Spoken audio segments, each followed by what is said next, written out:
నమస్తే, welcome to YoYo TV Telangana. ఇవాల్టి YoYo TV తెలంగాణకి వచ్చినటువంటి ఒక యువ గాయకుడు శ్రీ గంధమల్ల శివశంకర్.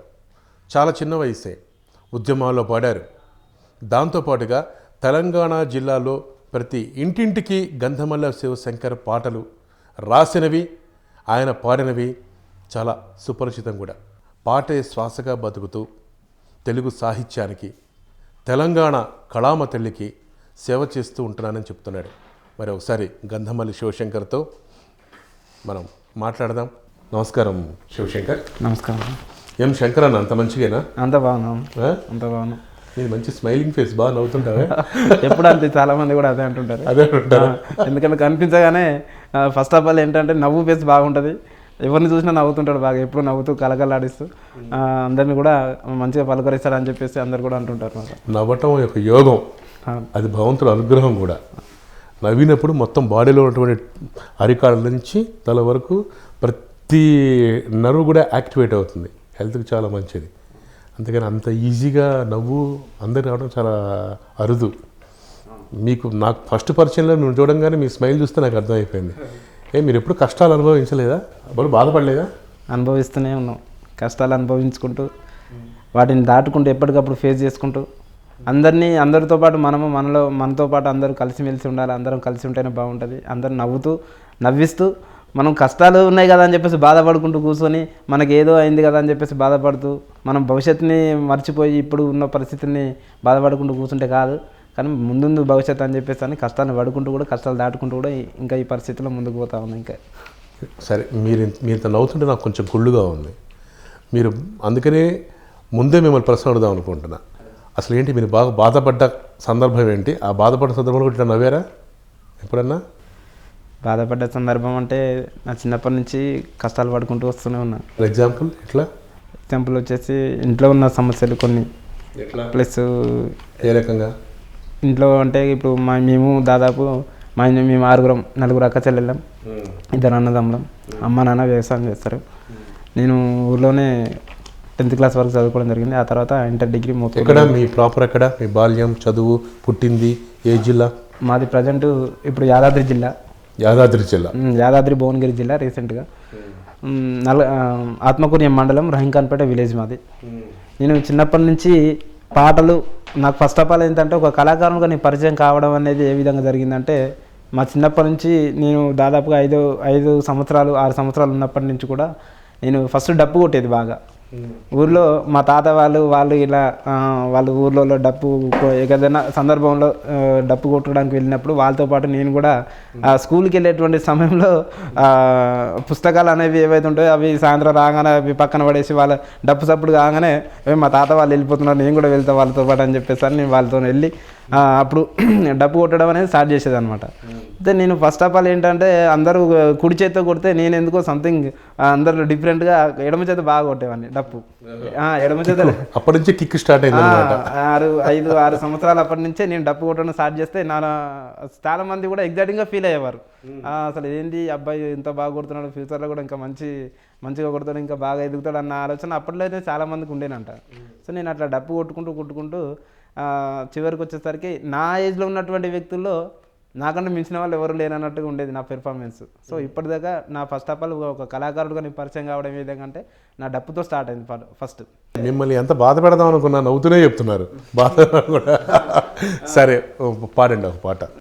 చిన్నప్పుడు అప్పుడు చదువు వేలుకు సంబంధించి జరుగుతున్నాయి అనమాట. ఎక్కువ నిరంతర విద్యా కేంద్రం అని చెప్పి చదువు వేలుగు సందర్భంలో ఎక్కువ ప్రోగ్రామ్స్ జరుగుతుండే. అప్పుడు అందరూ చదువుకోవాలని చెప్పేసి అని పల్లె పల్లె గదిలే చూడు పిల్లోడ ఊరికి రారా, పల్లె గదిలే చూడు పిల్లోడ ఊరికి రారా, బడిలోకి పోదామురో పేదల యాదయ్య, బతుకంత చదువుదామురో పేదల యాదయ్య, బడిలోకి పోదామురో పేదల యాదయ్య, బతుకంత చదువుదామురో పేదల యాదయ్య.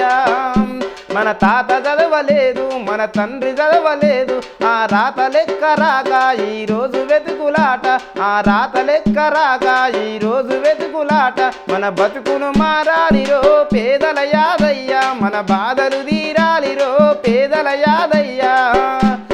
పల్లె గదులే చూడు పిల్లోడ ఊరికి రారా, పల్లె గదులే చూడు పిల్లోడ ఊరి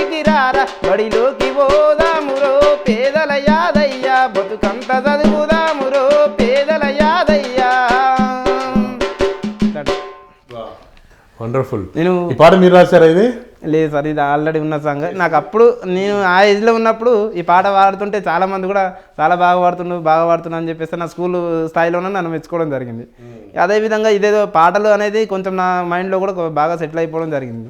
అయితే మా స్కూల్లో నేను చదువుకున్నటువంటి ప్రైవేట్ స్కూల్లో కూడా మా సార్ వాళ్ళు చాలా ఎంకరేజ్ చేసేది. వాళ్ళు కూడా సాంస్కృతిక కార్యక్రమాలు చేస్తుండే. చేసినప్పుడు డ్యాన్స్లో కానీ లేకపోతే కల్చరల్ ప్రోగ్రామ్స్ కానీ బాగా యాక్టివిటీస్లో అట్లాంటి వాటిలో నేను చాలా పార్టిసిపేట్ చేసేది. ఆ తర్వాత కంటిన్యూషన్గా చేసుకుంటూ నేను 10th క్లాస్కి వచ్చేసరికి పాటల మీద కొంచెం సాహిత్యాన్ని మీద కొంచెం పట్టు తీసుకోవడం జరిగింది.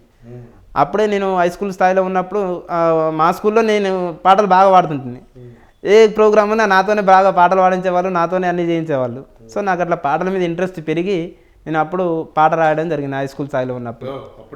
నా హై స్కూల్ స్థాయిలో ఉన్నప్పుడే నేను పాటలు రాసి ఎప్పుడంటే అది వీడ్కోలు సమావేశంలో నేను పాట రాసిన. First of all 10th class అయిపోయినప్పుడు వీడ్కోలు సమావేశంలో నా పాట వినిపించిన. ఇక నేను హాస్టల్లో ఉన్నప్పుడు ఏమైందంటే ఖాళీ సమయంలో ఊరికే బిల్డింగ్ మీదకి వెళ్ళి ఆ వాటర్ ట్యాంక్స్ ఉండేది అనమాట, ప్లాస్టిక్. వాటి మీద దరువు వేసుకుంటూ ఏదో ఆలోచించుకుంటూ ఏదేదో అనుకుంటూ ఒక పాట రాయడం జరిగింది. ఆ పాట మళ్ళీ తెల్లారి ఆ వీడ్కోలు సమావేశంలో మా స్కూల్లో పాడితే మా సార్ వాళ్ళంతా చాలా బాగా మెచ్చుకొని నాకు అప్పుడే చెప్పేశారు, నువ్వు ఫ్యూచర్లో చాలా మంచి ఫ్యూచర్ ఉంటుంది, నీకు మంచిగా పైకి రాగలుగుతావు, నువ్వు ఇంకా ట్రై చేయి ఆ విధంగా అని చెప్పేసి నన్ను అప్పుడే మా ఉపాధ్యాయులు నన్ను అప్పుడు ఎంకరేజ్ చేయడం జరిగింది. వీడుకోలని విడిపోతున్నారా మీరు మళ్ళీ మనకు కనబడుతారా, వీడుకోలని విడిపోతున్నారా మీరు మళ్ళీ మనకు కనిపిస్తారా, చదువు నేర్పినా ఓ గురువులార మీకు, చదువు నేర్పినా ఓ గురువులార మీకు, చేస్తున్నాం పాదాభివందనాలు మీకు, విడుకోలని విడిపోతున్నారా మాకు విద్య నేర్పిన గురువులారా. అట్లాంటిది అంటే మాకు విద్య నేర్పిన గురువులు మేము వెళ్తున్నప్పుడు వాళ్ళు కూడా వాళ్ళని విడిపోయి వెళ్తుంటాం కాబట్టి మేమే వెళ్ళిపోతున్నాం, మళ్ళీ ఎప్పుడు కలుస్తారు మీరు మాకు, మళ్ళీ ఎప్పుడు కనిపిస్తామని చెప్పేసి అని హై స్కూల్ స్థాయిలోనే ఆ పాట రాయడం జరిగింది. శభాష్. అయితే ఇప్పుడు నాన్నగారు ఏం చేస్తుంటారు ఉద్యోగం? నాన్నగారు వ్యవసాయం చేస్తారు ఊర్లో. మాకు 2 ఎకరాల పొలం ఉన్నది, అదే జీవనాధారం. మా పొలం పక్క పొంటే వాగు వెళ్తుంటుంది అనమాట. అదే మొన్నటి వరకు వాగులో నీళ్లు లేక అంతా పంటలన్నీ ఎండిపోయి అంత పరిస్థితులు అన్నీ చాలా కరువు పరిస్థితులు ఉండే. కానీ ఈ మధ్యన వర్షాలు బాగా పడి ఇప్పుడు ఇప్పుడు వాగు ఉధృతంగా వారుతుంది, నీళ్లు ఉన్నాయి, మాకు కొంచెం పంటలు కూడా పండే అవకాశం ఉన్నది. శివశంకర్, వాగులో కరువు వచ్చినప్పుడు మీ ఫేస్లో నవ్వొస్తూనే ఉంది, వర్షాలు పడినప్పుడు కూడా నవ్వొస్తూనే ఉంది. అంటే కష్టాలు సుఖాలు రెండింటినీ నవ్వుతూ సమంగా చూసుకుంటూ, సరే ఈరోజు కష్టం ఉంటే ఎప్పటికీ ఉండదు కదా, ఫ్యూచర్లో మరి ఎప్పుడైనా సుఖం దొరుకుతుంది, ఇవాళ కష్టం ఉందని బాధపడుకుంటూ కూర్చుంటే బాగుండదు కదా. సరే నాకు చిన్నప్పటి నుంచి మా అమ్మ నాన్న నేర్పినటువంటి మాకు అదొక గుణం వాళ్ళ నుంచే నేర్చుకున్నాను నేను వాస్తవానికి. మీరు ఆ పాటలు పట్టుకొని ఇంట్లో తిరుగుతూ ఉంటే ఇంట్లో వాళ్ళు ఒప్పుకున్నారా? ఇంకా వాళ్ళకు కూడా నేను పాటలు పాడడం చాలా ఇంట్రెస్ట్. వాళ్ళకి సరే పాడు, ఎందుకంటే అందరు మెచ్చుకోవడం, ఎక్కడ నేను పాట పాడిన అందరు చప్పట్లు కొడుతుంటే పలాని ముత్తయ్య వాళ్ళ కొడుకు శివశంకర్ బాగా పాడుతున్నాడంట పాటలు అని చెప్పేసి అంటే మా నాన్న కూడా ఓకే మంచిగా అని చెప్పి వాళ్ళు కూడా సంతోషపడుతున్నారు. మా అమ్మ అయితే ఇంకా కూడా సరే మంచిగానే ఉంది పాడండి అని. ముఖ్యంగా మా చెల్లెళ్ళు మా అక్క వాళ్ళు కూడా చాలా బాగా ఎంకరేజ్మెంట్ చేసేవాళ్ళు. వాళ్ళు కూడా వాళ్ళ స్కూల్లో చదువుకున్నప్పుడు కూడా ఏదైనా ప్రోగ్రామ్ ఉంటే కూడా ఖచ్చితంగా నన్నే ఆ సార్లకు చెప్పించి మరి ఇన్వైట్ చేయించి నాతో ప్రోగ్రామ్ చేయించుకునేటువంటి వాళ్ళు మా చెల్లెలు వాళ్ళు కూడా. సో వాళ్ళు కూడా నేను నా పాటలు అంటే వాళ్ళకి చాలా ఇష్టం. ఇప్పటికి నేను ఏ పాట రాసినా కూడా ఫస్ట్ ఆఫ్ ఆల్ మా ఇంట్లో వాళ్ళకి వినిపిస్తాను. వాళ్ళు వినిపించి వాళ్ళు ఓకే అంటే నాకు కూడా సాటిస్ఫాక్షన్ అనిపిస్తుంది. వండర్ఫుల్. పాట నాకు ఏ విధంగా పరిచయం అయింది, పాటతో నాకున్న అనుబంధం ఏంటి, నా చిన్నప్పటి నుంచి నేను పాటలు పాడుకుంటూ పోతుంటే నాకు ఎదురైనటువంటి అనుభవాలు ఎలాంటివి అనేది కూడా నేను ఒక పాట ద్వారా ఒక కళాకారుడిగా వినిపించాలి, నా గురించి ఏంటో తెలుసుకోవాలని చెప్పేసి అని కూడా ఒక పాట రాయడం జరిగింది. పాడతాను. చిన్ననాటి నా జీవితమంతా పూరి గుడిసెలోనే గడిచింది, చిమ్మసి కట్లల్లో సిమ్మట రాగమే చిత్రంగా నా మదికి తోచింది. చిన్ననాటి నా జీవితమంతా పూరి గుడిసెలోనే గడిచింది, చిమ్మసి కట్లల్లో సిమ్మట రాగమే చిత్రంగా నా మదికి తోచింది.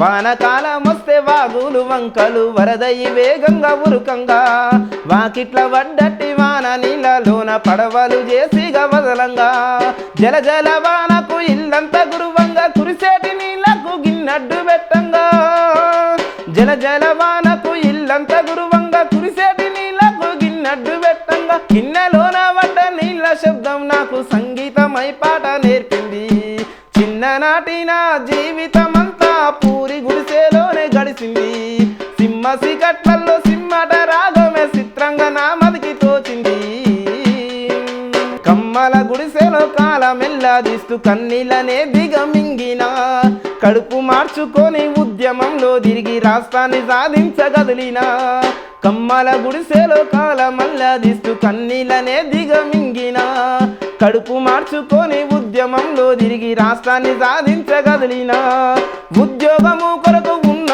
ఊరు నిడిసి పాటమ్మను నమ్మి పట్నం వచ్చిన ఉద్యోగము కొరకు ఉన్న ఊరు నిడిసి పాటమ్మను నమ్మి పట్నం వచ్చిన పాటకు పట్టని గట్టేటి సారథికి విన్నపాన్ని విన్నవించుకుంటున్నా పాటకు పట్టని కట్టేటి సారథికి నా విన్నపాన్ని విన్నవించుకుంటున్నా. మొత్తం మీ చిన్ననాటి జీవితం అంతా ఈ పాటలు పెట్టేసినట్టున్నారుగా, అందుకని పాట మొత్తం పాడేశారు. పేదవాడికి కళ ఎప్పుడైనా ఏదో ధనవంతుల నుంచి ఈ కళాకారుడికి ఇలాంటి పాటలు పాడుకుంటూ రమ్మని చెప్పండి, ఎవరైనా వస్తారా? ఎవరు రారు. ఏంటంటే పేదవాడిగా ఆ పరిస్థితిలో ఆ బాధను అనుభవించిన వ్యక్తికే ఆ పాట అది ఏంటనేది, ఆ భావం ఏంటనేది అర్థమవుతుంది, ఆ పాట పాడడానికి వస్తుంది, ఆ విలువేంటో తెలుస్తుంది. ఆ తర్వాత ఎంత సంపాదించాలి, మూలం మాత్రం అక్కడే. మూలం మాత్రం ఒక పేదవాడిగా అనుభవించినటువంటి బాధల్లోంచే ఆ పాట పుడుతుంది. కాబట్టి కళాకారుడు అనేవాడు అక్కడి నుంచే పుట్టుకొచ్చింది. సరే, మళ్ళీ ఇప్పుడు ఒకసారి వెనక్కి వెళ్దాం. మళ్ళీ మనం అలా 10th క్లాస్లో వీడుకోలు అయిపోయిన తర్వాత మళ్ళీ తర్వాత మీ ప్రస్థానం ఏంటి? మళ్ళీ ఇంటర్మీడియట్కి జాయిన్ అయ్యారా? ఇంటర్మీడియట్ జాయిన్ అయ్యారు. ఇంటర్మీడియట్ నేను మోత్కూర్లో చేశాను, డిగ్రీ కూడా కంప్లీట్ చేశాను. డిగ్రీ అక్కడ చేసిన తర్వాత ఇంట్లో ఇక చాలా ప్రాబ్లమ్స్ అప్పటికే నడుస్తూనే ఉన్నాయి. ప్రాబ్లమ్స్ మూలంగా నేను ఇక అదే కళాకారుడిగా కళను నమ్ముకొని పాటలు పాడుకుంటూ అప్పుడే బయటకు వచ్చేసి మనకంటూ ఒక ప్రత్యేకమైన ఒక స్థానం కావాలని చెప్పేసి ఇంట్లో వాళ్ళతో కూడా వాళ్ళని ఒప్పించి నేను బయటకు వచ్చి కళాకారుడిగా నా ప్రయాణం సాగించాను. ఇంట్లో వాళ్ళు డిగ్రీ పూర్తి చేసిన కుర్రాడు తెలంగాణ వచ్చేసింది, ఉద్యమం అంతా అయిపోయింది, అందరు ఎక్కడ సెటిల్ అయిపోయారు, ఇంకా పాటలు పట్టుకొని తిరుగుతున్నాడు, ఇంట్లో కష్టాలు ఎట్లా ఉన్నాయని చెప్పిన వాళ్ళే మిమ్మల్ని అబ్జెక్ట్ చేయలేదు? మా వాళ్ళు కూడా అర్థం చేసుకున్నారు. ఏంటంటే ఇవాళ మనం చదవగానే సరిపోదు, ఇవాళ నువ్వు ఒక్కడివే చదివేసి నువ్వు అందరినీ ఉద్ధరిస్తా అంటే కాదు కదా. మన ఇంట్లో వాళ్ళు, మన చెల్లెళ్ళు, మన తమ్ముళ్ళు కూడా చదువుకున్న వాళ్ళు ఉన్నారు. వాళ్ళకు కూడా రేపటి భవిష్యత్తులో వాళ్ళు ఒక ఉద్యోగస్తులు కావాలన్నా, వాళ్ళకు ఉద్యోగాలు రావాలన్నా కూడా మనకు కావాల్సిందంటే ఖచ్చితంగా తెలంగాణ కావాలి. తెలంగాణ రాష్ట్రం వస్తేనే మన ఉద్యోగాలు వస్తాయి, మన బతుకులు బాగుపడతాయి, మన జీవితాలు బాగుపడతాయి అనేది ఒక అవగాహన ఆటోమేటిక్గా మా వాళ్ళకు కూడా ఉన్నది. నేను కూడా వాళ్ళకి చాలా ఎక్స్ప్లెయిన్ చేసిన. మీరైతే ఉద్యోగం చేయనంటున్నారు కదా, ఇంట్లో కష్టాలు ఉన్నా సరే మీరు పాడతారంటున్నారు కానీ మీరు ఉద్యోగం చేయనంటున్నారు. ఉద్యోగం అంటే మనకు ఇప్పుడు కష్టపడి మనం రాష్ట్రం సాధించుకుంటేనే భవిష్యత్తులో మనం ఉద్యోగాలు సంపాదించుకోగలం. ఈ సమైక్య రాష్ట్రంలో మనకు ఉద్యోగాలు రావడం అనేది కల్లో వచ్చేసింది. మీరు ఉద్యోగ ప్రయత్నం చేస్తారా? మరి ఇప్పుడు చేస్తున్నాం, ఉద్యోగ ప్రయత్నం చేస్తున్నారా? తెలంగాణ వచ్చేసిన తర్వాత ఉద్యమం అయిపోయింది, చక్కగా అందరూ ప్రభుత్వం నడుస్తుంది, ఎవరి పనులు వాళ్ళు ఉన్నారు, పాటే శ్వాసగా బతుకుతున్నారు. అసలు అవకాశాలన్నీ మీకు వస్తున్నాయా? పిలుస్తున్నారా? ఊళ్ళలో మిమ్మల్ని ఎలా పిలుస్తారు? అంటే ఇంతకుముందంటే ధూమ్ధాములు పడేవాళ్ళు, గజ్జె కట్టేవాళ్ళు, ఊరూరు పల్లె అసలు ఆ కోలాహలమే వేరుగా ఉండేది. మరి ఇప్పుడు ఎవరన్నా మిమ్మల్ని పిలుస్తున్నారా? అసలు అంటే ఉద్యమ ప్రభావంలో ఉద్యమ సమయంలో అటువంటి కళాకారులను గుర్తించారు. కళాకారుల యొక్క ప్రాధాన్యత ఏంటనేది అందరికీ అర్థమైంది. కాబట్టి అప్పుడు బాగా అవకాశాలు వచ్చినాయి. ఇప్పుడు మీరు అన్నట్లుగా ఇప్పుడు చాలా తగ్గినాయి అవకాశాలు. ఎందుకంటే కళాకారులుగా ఇప్పుడు చాలామంది కూడా బాధపడుతున్నారు. ఎందుకంటే ఇంత ముందుకున్న అవకాశాలు లేక కళను నమ్ముకొని బతుకునేటువంటి వాళ్ళు కూడా మాకు లేవు కదా అని చెప్పేసి బాధపడుతున్నారు. అయినా కూడా కొంతమందికి ప్రభుత్వం కూడా ఆలోచించి వాళ్ళకు ఉద్యోగాలు కల్పించడం, మా తోటి కళాకారులుగా వాళ్ళకు ఉద్యోగాలు రావడం మాకు కూడా సంతోషమే. కానీ భవిష్యత్తులో మేమేమనుకుంటున్నామంటే మమ్మల్ని కూడా గుర్తించి మాకు కూడా ప్రభుత్వం ఉద్యోగాలు కల్పిస్తుంది అన్న ఆశ నమ్మకంతోనే ఉన్నాం. ఎందుకంటే మీరు అప్లై చేస్తారా? మిమ్మల్ని మీరు వెళ్ళే పిలుపు రాలేదా? మరి రాలేదు. వాళ్ళ దగ్గర నుంచి అయితే ఇట్లాంటి పిలుపు రాలేదు ప్రస్తుతానికి. సెకండ్ లిస్ట్లో ఉద్యోగాలు కల్పించే అవకాశం ఏమైనా ఉంటుంది అన్నట్లుగా చెప్పారు. అది ఖచ్చితంగా అమలవుతుందన్న ఆశ నమ్మకం అయితే ఉన్నది. ఒకవేళ అయితే మాత్రం మాకు కూడా ఒక జీవనోపాధి కలిగినట్లుగా భావిస్తుంటాం. ఎందుకంటే వాళ్ళతో పాటు మేము కూడా గజ్జెగట్టి ఆటలాడి పాటపాడి ఎంతో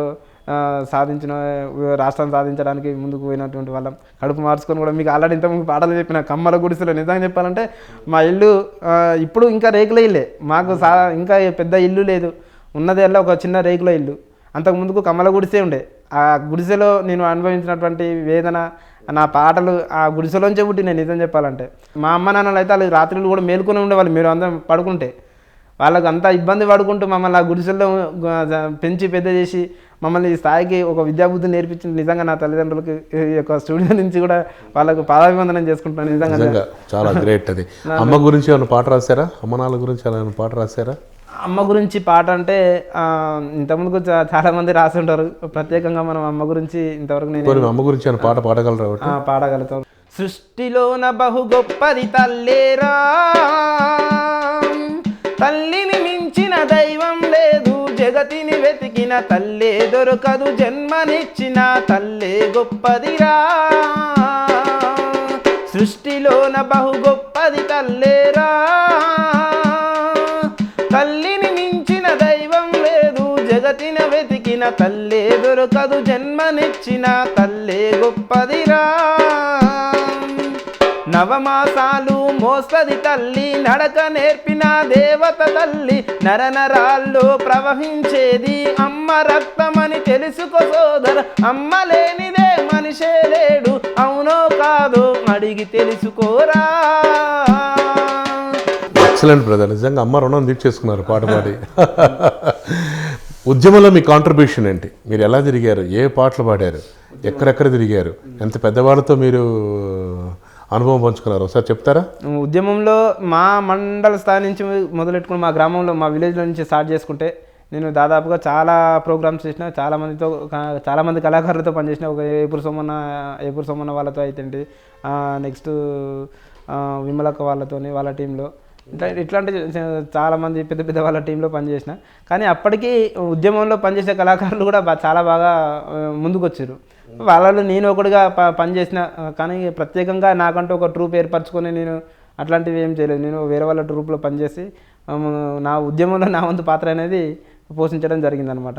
అదే ముఖ్యంగా చెప్పాలంటే అమరవీరుల పాట, వీరులారా వందనం, దర్వేలన్న గారు రాసిన పాట వీరులారా వందనం విద్యార్థి, అమరులారా వందనం పాదాలకు, వీరులారా వందనం విద్యార్థి, అమరులారా వందనం పాదాలకు, మా త్యాగధనులారా మరచిపోము మిమ్ము, మా త్యాగధనులారా మరచిపోము మిమ్ము, గుండెల్లో గుడి గడుతాం, పోరుదండం వెడుతాం, వీరులారా వందనం విద్యార్థి, అమరులారా వందనం పాదాలకు.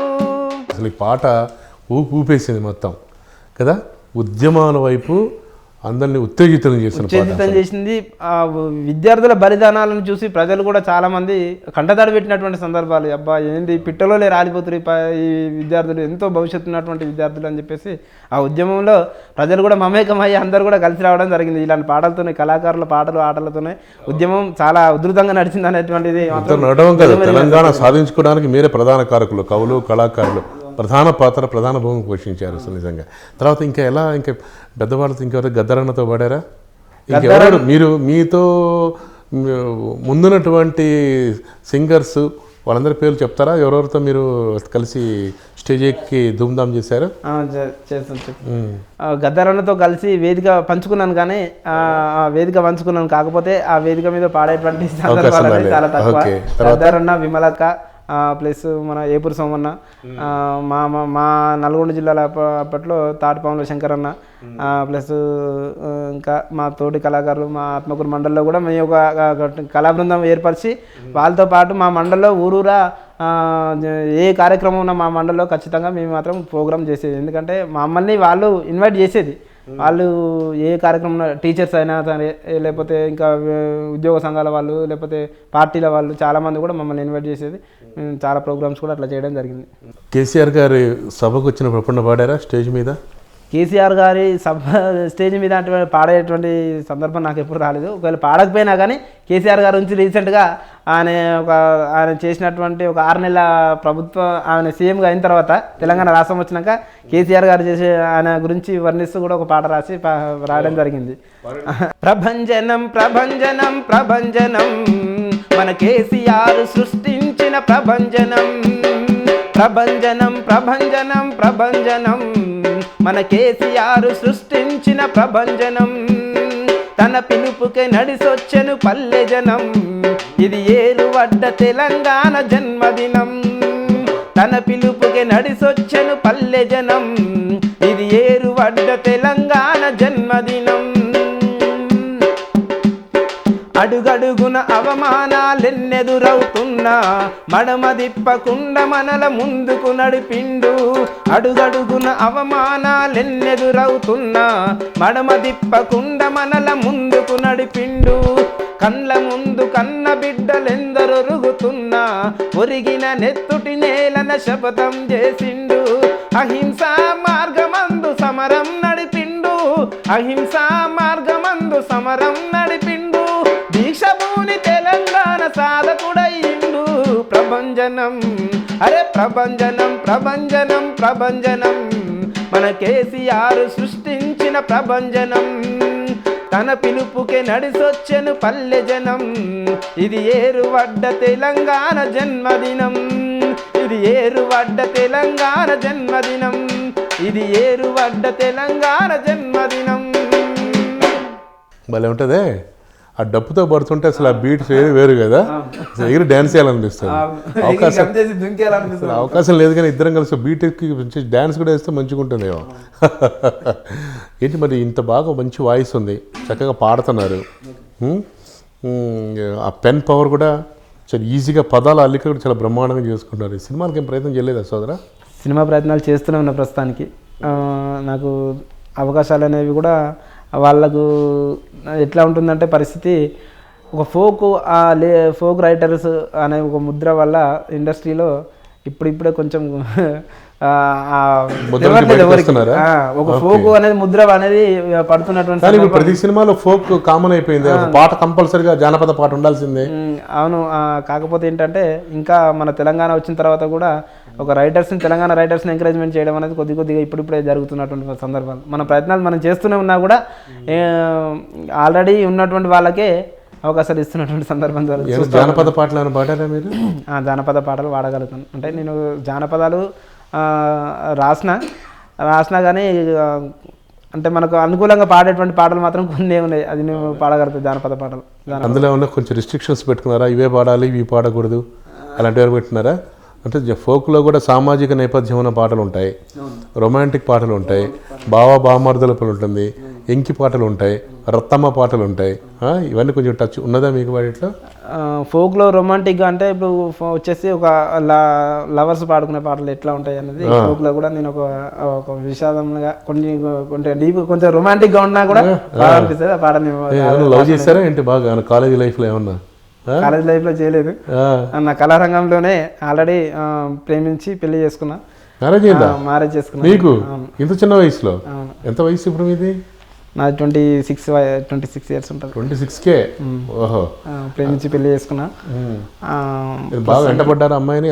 ఎన్ని రోజులు కష్టపడాల్సి వచ్చింది అమ్మాయిని ఒప్పించడానికి? అంటే దృష్టిలో పడాలి, ఫస్ట్ దృష్టిలో పడాలి, ఒప్పించాలి, అది పెద్ద కష్టం కదా. కళారంగంలోనే ఉన్న అమ్మాయిని మేము కళారంగంలోనే కలిసినాం, కళారంగంలోనే పెళ్లి చేసుకున్నాం, అక్కడే ప్రేమించుకొని పెళ్లి చేసుకున్నాం. ఒప్పించడానికి పెద్ద టైం పట్టలేదు కానీ పెళ్లి చేసుకోవడానికి కొంచెం చాలా ఇబ్బంది పరిస్థితులు ఎదుర్కోవాల్సి వచ్చింది. కుటుంబాలు వేరా? కుటుంబాలు వేరు, అసలు మా జిల్లాలు కూడా వేరు. అసలు వాస్తవం చెప్పాలి, జిల్లాలు వేరైనా పర్వాలేదు, కుటుంబాలు వేరైనా పర్లేదు, కానీ కొంచెం కులాల దగ్గర కులాంతర వివాహం చేసుకున్నాను నేను. ఒప్పించారు మొత్తం అటు ఇటు? అంటే ఒప్పుకోలేదు ఎవరు, ఒప్పుకోలేదు. అమ్మాయి నా కోసం వచ్చేసింది వాళ్ళ ఇంట్లోంచి చెప్పబెట్టకుండా.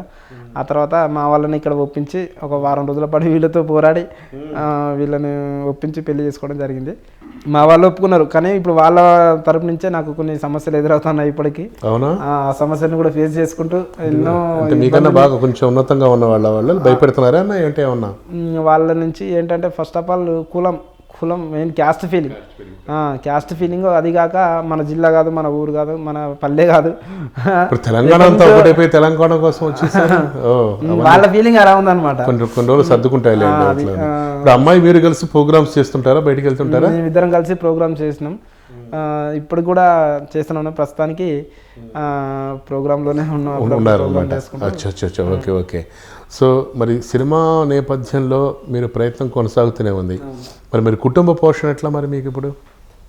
కుటుంబ పోషణ చెప్తున్నాను కదా, ఇప్పుడు మాకు ప్రోగ్రామ్స్ ఏమైనా దొరికినప్పుడు మాత్రమే మేము ఆ కుటుంబ పోషణ జరుగుతూ ఉంది. ఇండివిజువల్గా ఇక బయట ఏదైనా పార్ట్ టైంగా ఏదైనా వర్క్ ఉంటే చేసుకోవడము, ఆ తర్వాత ఇట్లా ప్రయత్నాలు చేసుకోవడం. నిజం చెప్పాలంటే అసలు ఈ కుటుంబ పోషణ ప్లస్ అటు కెరీర్ రెండింటిని బ్యాలెన్సింగ్ చేసుకోవడంలో చాలా కష్టాలు ఎదురవుతూ ఉన్నాయి. కానీ మాలాంటి వాళ్ళకి నిజంగా నాకున్నటువంటి పరిస్థితుల్లో ఒక ఉద్యోగం అనేది కల్పిస్తే మేము కూడా మంచి పరిస్థితుల్లో ఉండేవాళ్ళం అని అనిపిస్తుంది. ఎట్లా మరి ఇప్పుడు ప్రోగ్రామ్స్కి మీరు టీం ఉన్నారా? మాది టీము, మేమే టీం మెయింటైన్ చేస్తూ. జనరల్గా ఎలాంటి ఫంక్షన్స్ మిమ్మల్ని పిలుస్తుంటారు? ఎక్కువ బోనాల ప్రోగ్రామ్స్ కానీ లేకపోతే సంవత్సరానికి ఒకసారి వస్తాయి బోనాలు, అది కూడా సంవత్సరానికి ఒకసారి, గణేష్ అది కూడా సంవత్సరానికి ఒకసారి, 12 నెలల్లో 3 పదులు, 10 రోజులే కదా, వారం రోజులు ఉంటుందో మీకు మహా అయితే. అలాంటి ప్రోగ్రామ్స్ ఫంక్షన్లకి పెళ్ళిళ్ళకి వాటికి కూడా ఎట్లా వెళ్తుంటారా? వెళ్తాం. మ్యారేజ్ ఫంక్షన్స్ కానీ బర్త్డే ఫంక్షన్స్ కానీ ప్రోగ్రామ్కి మనం మాట్లాడుకున్న వయసు ఉంటుంది. మినిమం ఒక 5,000 నుంచి 10,000 మధ్యన ప్రోగ్రామ్ మాట్లాడుకుంటాం. అంతే. ఎంతమంది మీరు ట్రూప్లో? 5 ఉంటాం. 5 ఏముంటుంది అందరు ఛార్జీలు పోతే మీరు 1,500 అంటే ఏంటంటే ఇప్పుడు ఫోక్ కళాకారుని ఆదరించడం అనేది చాలా తక్కువ జరుగుతుంది. ఏంటంటే ఏదన్నా కళాకారులు అనే వాళ్ళు ఇప్పుడు ఏమన్నా ఉద్యోగం వచ్చిన వాళ్ళే కళాకారులు అన్నట్టు. ఆర్కెస్ట్రా వాళ్ళు వచ్చేసి మీకు అవి లేకుండా చేసేస్తున్నారు. అవి లేకుండా చేసి సినిమా పాటలు పాడటం. సినిమా పాటలు అంటే చాలా తక్కువ, మీరు పాడలేరు అది. పాడలేము. సో ఫంక్షన్స్కి, పెళ్ళిళ్ళకి, ఏమైనా బార్సాలకి, బర్త్డే ఫంక్షన్స్కి ఆ పాటలే కావాలి. సో దాని మీకున్న అవకాశాలు కూడా పోతున్నాయి, అది కూడా ఛాన్స్ లేకుండా పోయింది. ఏదైనా ఫంక్షన్ ఉంటే ఆ సందర్భానికి తగ్గట్టుగా నేనే పాటలు రాసుకొని పాడి ఆ ప్రోగ్రామ్ సక్సెస్ఫుల్ చేసేటువంటి సందర్భాలు చాలా ఉన్నాయి అనమాట. అట్లా అలా ఎట్లా సరే వాళ్ళు మెప్పించాలి. అవును, మొత్తానికి అయితే వాళ్ళని వాళ్ళ సాటిస్ఫాక్షన్ కావాలి, మాకు అమౌంట్ ఇవ్వాలి. బాగా కష్టపడుతున్నారు, చాలా గడ్డు పరిస్థితి కదా. సరే మీరు వేసిన జానపద పాట పాడతారా? కన్నీరు ఏరై పారేనే నా కళ్ళు, నీకోసం వేచి వేచి నిదురమాననే, కన్నీరు ఏరై పారేనే నా కళ్ళు, నీకోసం వేచి వేచి నిదురమాననే, నువ్వు నడిచే దారిలో నా చెట్టునై పుడతా, నీకు నీడనై ఉంటా, నీ అడుగుల కింద నలిగే మట్టినై ఉంటా, నీ పాదం తాకితే మురిసిపోయి బాధంతా మర్చిపోతా.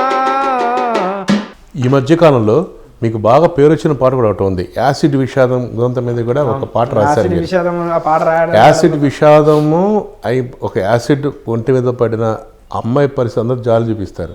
ఆ తర్వాత అమ్మాయి మానసిక స్థితి ఎలా ఉంటుంది, దాని మీద మీకు చాలా మంచి పేరు వచ్చింది ఆ పాట. ఈ పాట నేను రాయడానికి గల కారణం ఏంటంటే నేను మా వైఫ్ ఇద్దరం కలిసి ట్రైన్లో నిజామాబాద్ వెళ్తున్నాం. వెళ్ళే సందర్భంలో ఒక అమ్మాయి మంచి డ్రెస్అప్ బాగుంది, అమ్మాయి చూస్తే కూడా చాలా క్లాసికల్గా అనిపించింది. కానీ ఆ ముఖానికి ఆ ముసుగు అనేది వేసుకోవడం జరిగింది. ఆ ముసుగు వేసుకొని ఒక సందర్భంలో ముసుగు తీసేసరికి అమ్మాయి ఎంత బాగుంది అని అనుకున్నప్పుడు ఆ ముసుగు తీయగానే చూస్తే చాలా డిసప్పాయింటెడ్గా అనిపించింది. ఏంటంటే అసలు ఈ అమ్మాయి చూడడానికి ఇంత బాగుంది, డ్రెస్అప్ ఇట్లంతా ఓకే అంత బాగుంది, కానీ అసలు ఫేస్కి ఏంటి ఇలా జరిగింది ఏంటనే అనే విషయం తెలిసేసరికి అమ్మాయికి ఏదో సంథింగ్ ఇష్యూ జరిగింది, ప్రాబ్లం. అంటే ఒక యాసిడ్ అనేది కాకుండా సొంత ఏదైనా ప్రాబ్లంలో ఆమె ఏదో చేసుకున్నట్టుగా తెలిసింది.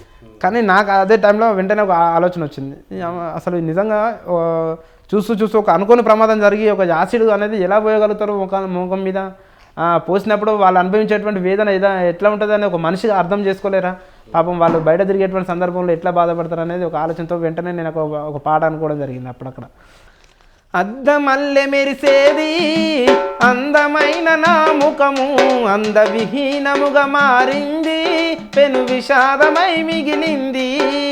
అద్దమల్లె మెరిసేది అందమైన నా ముఖము, అందవిహీనముగా మారింది, పెను విషాదమై మిగిలింది.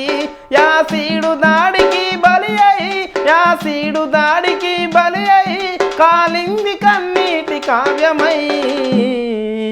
అద్దమల్లె మెరిసేది అందమైన నా ముఖము, అందవిహీనముగా మారింది, పెను విషాదమై మిగిలింది.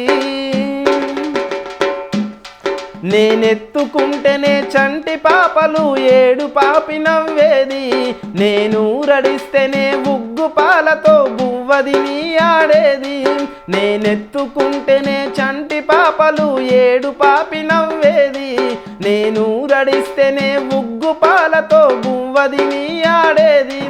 అల్లంత దూరాన నన్ను చూసి అడుగేసుకుంటూ ఉరుకొచ్చేది, ఎగిరి గంతేసి గుండెల మీద గావు రంగదన్నేది. ఆ సమయంలో ఆమె అనుకునేది అన్నమాట, చిన్నప్పుడు అంటే నేను మంచిగా ఉన్నప్పుడు నా దగ్గరికి చిన్నపిల్లలు బాగా చాలా సంతోషంగా మా అక్క వచ్చిందనో లేకపోతే మా చెల్లి వచ్చిందనో అని చెప్పేసి ఏదో సంథింగ్ మా అమ్మ లాంటిదే అన్న ఆ ఫీలింగ్తో ఉరికొచ్చి ఎగిరి గంతేసి మన మీద ఆడుకుంటూ పాడుకుంటూ సంబూలంగా చాలా సంతోషంగా ఉండేది.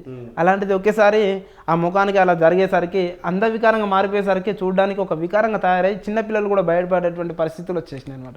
మీ పాటలన్నీ సీడీ రూపంలో క్యాసెట్ రూపంలో తీసే ప్రయత్నం చేయలేదా మిత్రమా? ప్రయత్నాలు చేస్తూనే ఉన్నా. ప్రస్తుతానికి నాకున్నటువంటి పరిస్థితుల్లో ఒక సీడీ ఆల్బమ్ రెడీ చేయాలంటే కూడా దాదాపు ఒక ఆల్బమ్ రిలీజ్ చేయాలంటే మినిమం ఒక 30,000 నుంచి 40,000 వరకు ఖర్చు వచ్చే అవకాశాలు ఉన్నాయి. మొత్తం సీడీకి ఎన్ని పాటలు ఉంటాయి? సీడీలో 6 పాటలు ఉంటాయి. 6 పాటలకి 30,000-40,000 ఖర్చు అవుతుంది. 40,000 దాకా ఖర్చు వచ్చే అవకాశం, ఎందుకంటే ఆ రికార్డింగ్ అదంతా ప్రాసెస్ ఉంటుంది కదా సింగర్స్కి వాళ్ళకి వీళ్ళకి. సో నాకు అట్లాంటి స్పాన్సర్ ఎవరైనా ముందుకు వచ్చి నన్ను ఎంకరేజ్ చేసేటువంటి విధానంగా వాళ్ళకి ఆలోచన వస్తే బాగుండు, నాకంటే ఒక వేదిక దొరికితే నేను అంటే ఏందో నేను ప్రూవ్ చేసుకునేవాడిని, నన్ను నేను ప్రొజెక్ట్ చేసుకుంటే అసలు ఇంకా ఎంతో మంచి ఎన్నో పాటలు ఇవ్వగలను. నాకు ఆ టాలెంట్ ఉంది. ఒక సందర్భం చెప్తే నేను వెంటనే పాట రాసిచ్చేటువంటి టాలెంట్ నాకున్నది. ఎగ్జాంపుల్ ఇప్పుడు నేను తెలంగాణ జాగృతి సాంగ్ నాకు అసలు నిజం చెప్పాలంటే ఒక 1 అవర్లో రాసిస్తాను నేను ఆ సాంగ్. ఆ సందర్భం తెలంగాణ జాగృతి టైటిల్ సాంగ్ మీరు రాశారా? నేనే రాశాను. Wow, wonderful. మరి ఆ విషయం ముందే షేర్ చేసుకోలేదే, ఎలా జరిగింది? కవితకి వినిపించారా? వాళ్ళ సమక్షంలోనే పాట రిలీజ్ చేశాం మేము. అవునా? నల్గొండ జిల్లాలో తెలంగాణ జాగృతి రాష్ట్ర ప్రతినిధుల మహాసభలు అని చెప్పేసి పోయిన నెల 5వ తారీఖు 6వ తారీఖు జరిగినాయి అనమాట. అయితే నాకు పరిచయం మ్యూజిక్ డైరెక్టర్ గారికి ఇన్ఫార్మ్ చేశారు, వాళ్ళకు సాంగ్ కావాలని చెప్పేసి. మ్యూజిక్ డైరెక్టర్ శశిప్రీతం గారు ఇన్ఫార్మ్ చేశారు నాకు. ఆయనకు నేను చాలా సాంగ్స్ రాశాను, పుష్కరాలకు 2 సాంగ్స్ రాశాను. తర్వాత మూవీలో కూడా రాయడానికి చెప్పారు అనమాట. అట్లా వాళ్ళు ఒక ఆర్గనైజేషన్, మ్యూజిక్ ఆర్గనైజేషన్ అనేది ఒక సంస్థ ఏర్పాటు చేశారు వాళ్ళు. అంటే కొత్త రైటర్స్ని కొత్త సింగర్స్ని ఎంకరేజ్మెంట్ చేసే విధంగా క్రియేటివ్ స్పైసెస్ అని చెప్పేసి ఒకటి ఆర్గనైజేషన్ ఏర్పాటు చేశారు. అయితే రైటర్గా నేను వెళ్ళి ఒక సాంగ్ రాసుకొని తీసుకొని వెళ్ళి ఇచ్చేసిన అనమాట. అది కొంచెం వెస్ట్రన్ ట్యూన్లో రాసుకొని తీసుకొని వచ్చేస్తే సరే సార్కి ఇస్తే వాళ్ళు చూసి సాంగ్ నాతో పాడించుకున్నారు. ఇక వాళ్ళు శాంపిల్ తీసుకున్నారు, ప్రోమో పాడించుకున్న తర్వాత బాగుంది, మీ సాహిత్యం మంచిగా ఉంది, మీకు ఇన్ఫార్మ్ చేస్తామని చెప్పేసి తెలంగాణ జాగృతి వేరే సాంగ్ ఏం పాటించారు, పాడతారా? నీతో కలిసిండే రోజు ఎప్పుడని, రోజు పూజిస్తున్నానే ఆ దేవతని, నాలో ప్రేమను నీతో చెప్పేదెప్పుడని, నిన్నే ఫాలో చేస్తున్నానే అన్నీ తెలుసుకొని, నీతో కలిసిండే రోజు ఎప్పుడని, రోజు పూజిస్తున్నానే ఆ దేవతని. టైటిల్ సాంగ్ చాలా ఫేమస్ కావడం, ఎక్కడ మొన్నటి వరకు కూడా జాగృతిలో వాళ్ళు బతుకమ్మ సంబరాలు ఎక్కడ చేసినా కూడా నా పాటనే పెట్టడం జరిగింది. నా పాటనే కంటిన్యూగా ఎక్కడైనా వినిపించడం, నా పాట విన్న ప్రతి ఒక్కరు కూడా సూపర్గా ఉంది సాంగ్ అని చెప్పడం. వాళ్ళకు కూడా తెలిసింది ఆల్రెడీ. అవునా? మేడం కూడా తెలిసింది అన్నట్టు మాకు తెలిసిన వాళ్ళు చెప్పారు. ఇంకా నాకు ఎట్లాంటి కాల్స్ కానీ ఫోన్ కానీ నాకు ఎట్లాంటి. మీరు అలా రోడ్డు మీద బైక్ వేసి వెళ్తుంటే ఆ పాట వస్తుంటే మళ్ళీ థ్రిల్లింగ్ గా ఉంటుంది కదా, పాట నాది. అవును, చాలా గర్వంగా అనిపిస్తుంది. ఇక మా ప్రేక్షకులు కూడా పాట పాడమని అడుగుతున్నారు. ముందు పాట పాడిన తర్వాత ఫస్ట్ అడుగుతున్నారు. తెలంగాణ జాగృతి, తెలంగాణ జాగృతి, కల్వకుంట్ల కవితక్క నువ్వు చేసిన ఈ కృషి. తెలంగాణ జాగృతి, తెలంగాణ జాగృతి, కల్వకుంట్ల కవితక్క నువ్వు చేసిన ఈ కృషి.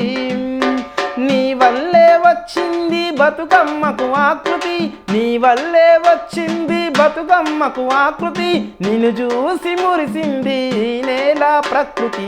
తెలంగాణ జాగృతి, తెలంగాణ జాగృతి, కల్వకుంట్ల కవితక్క నువ్వు చేసిన ఈ కృషి. ట్యూన్ మీరే కట్టారా, వాళ్ళు ఇచ్చారా ట్యూను? అంటే ట్యూను ఫస్ట్ ఆఫ్ ఆల్ వాళ్ళు లైన్ చెప్పారు, తెలంగాణ జాగృతి, తెలంగాణ జాగృతి అంటూ ఈ ట్యూన్లో కావాలని చెప్పేసి వాళ్ళు ట్యూన్ చెప్పారు. దాన్ని బట్టి పూర్తిగా పాట కంప్లీట్ చేసేస్తాను. మళ్ళీ ఒక మాట మిత్రమా, ఇంత కష్టపడి పాట మీద ప్రాణంగా మీరు రాస్తున్నారే, పేరు వచ్చింది, సంతోషపడుతున్నారు. మరి పాటలందరూ డబ్బులు ఇస్తారా? మీ ఎమ్మెల్యే గారు కానీ, శశిప్రసన్న గారు కానీ? ఇంతవరకు ఎవరు డబ్బులు అనేది ఇవ్వలేదు, నాకు చాలా తక్కువ. అసలు డబ్బులు నేను ఎవరి దగ్గర తీసుకోలేదు. కాకపోతే మేడం గారు బర్త్డే సాంగ్ ఉన్నదంటే వాళ్ళకి ఇన్ఫామ్ చేసిన, నాకు కొంచెం సాంగ్ అయితే రాసి ఇవ్వగలను, నా దగ్గర సాహిత్యం ఉన్నది. మీకు బర్త్డే గిఫ్ట్గా కానీ లేదా ఇంకేమైనా అనుకోండి, నేను అయితే పాట రాసి ఇవ్వగలను. కానీ ఆ పాట రికార్డింగ్ చేసి మీకు అవన్నీ చేయించాలంటే కొంచెం డబ్బుతో కూడుకున్న పని. అంటే నాకు కొంచెం స్పాన్సర్స్ కూడా ఒక 2-3 రావడం జరిగింది ఆ పాటకి. ఆ తర్వాత మేడం గారిని కూడా కలిస్తే వాళ్ళు కూడా కొంత ఆర్థికంగా ఆ పాటకి సాయం చేయడం జరిగింది. మొత్తానికైతే వాళ్ళ సహకారంతో పాట కంప్లీట్ చేసిన. పాట కంప్లీట్ చేసి రిలీజ్ చేసిన తర్వాత చాలా చోట్ల కూడా చాలా ఎగ్జైటింగ్గా చాలా మంది చాలా బాగుంది సాంగ్ అని చెప్పేసి వచ్చింది, మంచి బ్రేక్ వచ్చింది, మంచి కాంప్లిమెంట్స్ ఇవ్వడం జరిగింది. మీరంటే ఏదో గుర్తింపు వచ్చింది. ఇప్పుడు ఏంటంటే ఎక్కువ శాతం ఇప్పుడు మన గ్రామంలో ఉన్నటువంటి ఎన్ఆర్ఐ వాళ్ళు చాలామంది ఉన్నారు. అంటే మన గ్రామంలో ఇక్కడ పుట్టి ఇక్కడ పెరిగి ఎక్కడో వెళ్ళి విదేశాల్లోకి వెళ్ళి ఒక ఉద్యోగం పేరుతో కానీ ఒక డబ్బు సంపాదించాలని ఒక ఆతృతతో వెళ్ళినటువంటి సందర్భాలు చాలామందిని చూస్తున్నాం. కానీ వెళ్ళే వాళ్ళు వెళ్తారు సరే, కానీ మీ పుట్టిన ఊరు కన్న తల్లిని ఎవరు మర్చిపోకూడదు. ఒకసారి మన ఊరిని చూడండి, ఒకసారి వెనుదిరిగి చూస్తే మీకు అర్థమవుతుంది, మీరు చేయుతనిస్తే ఊరు బాగుపడుతుంది అని చెప్పేసి ఒక పాట రాయడం జరిగింది. మంచి పాట. లేవరా భోజనారయి లేవరా, పల్లె మేలుగోరి పల్లె బాట పట్టరా. లేవరా భోజనారయి లేవరా, పల్లె మేలుగోరి పల్లె బాట పట్టరా. పుట్టినూరు కన్న తల్లి లాంటిది, ఊరు బాగుపడితేనే మన బతుకన్నది. పుట్టినూరు కన్న తల్లి లాంటిది, ఊరు బాగుపడితేనే మన బతుకన్నది. పట్నమూల చదువు కొరకు పల్లె నిడిసినావు, పడరాని పాటలు పడి పైకి లేచినావు. ఉద్యోగం కొరకు ఉన్న ఊరు మరిచినావు, కానరాని దేశంలో కాలు మోపినావు. కనికరమే లేదా నీ కన్న తల్లి మీద, కనికరమే లేదా నీ కన్న తల్లి మీద. ఒక్కసారి వినిపోయి పల్లె తల్లి బాధ. లేవరా భోజనారయి లేవరా, పల్లె మేలుగోరి పల్లె బాట పట్టరా. పుట్టినూరు కన్న తల్లి లాంటిది, ఊరు బాగుపడితేనే మన బతుకన్నది. నువ్వు చదువుకున్న బడి గోడలు శిథిలమైనయి, పైకప్పు బెచ్చులూడిపోయి గూలుతున్నాయి. పైకప్పు బెచ్చులూడిపోయి గూలుతున్నాయి. నువ్వు నాటినట్టి మొక్కలు నిన్ను మరువకున్నాయి. నువ్వు నడయాడిన నేల నిన్ను అడుగుతున్నది. నువ్వు నడయాడిన నేల నిన్ను అడుగుతున్నది. నీ రాక కొరకు పంట చేలు వేచి ఉన్నాయి, నీ రాక కొరకు పంట చేలు వేచి ఉన్నాయి. చేయూతనిస్త చాలని నిన్ను వేడుతున్నాయి. లేవరా భోజనారయి లేవరా, పల్లె మేలుగోరి పల్లె బాట పట్టరా.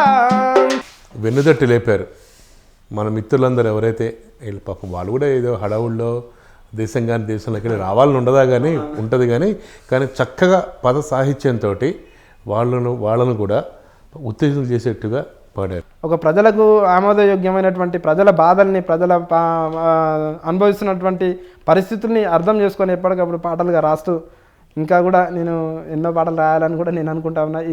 ఈ అవకాశం కల్పించినటువంటి యోయో టీవీ వాళ్ళకందరికీ స్టాఫ్ ప్రతి ఒక్కరు కూడా పేరు పేరున నా కళాభివందనలు తెలియజేసుకుంటున్నాను. Thank you Shivashankar. మీరు మంచి ఉజ్వల భవిష్యత్తు ఉండాలని మేము కోరుకుంటున్నాం శివ. సో ఇదండి శివశంకర్ తోటి YoYo TV Telangana. Don't forget to share, like, subscribe YoYo TV. YoYo TV is ours. నమస్తే. Thank you.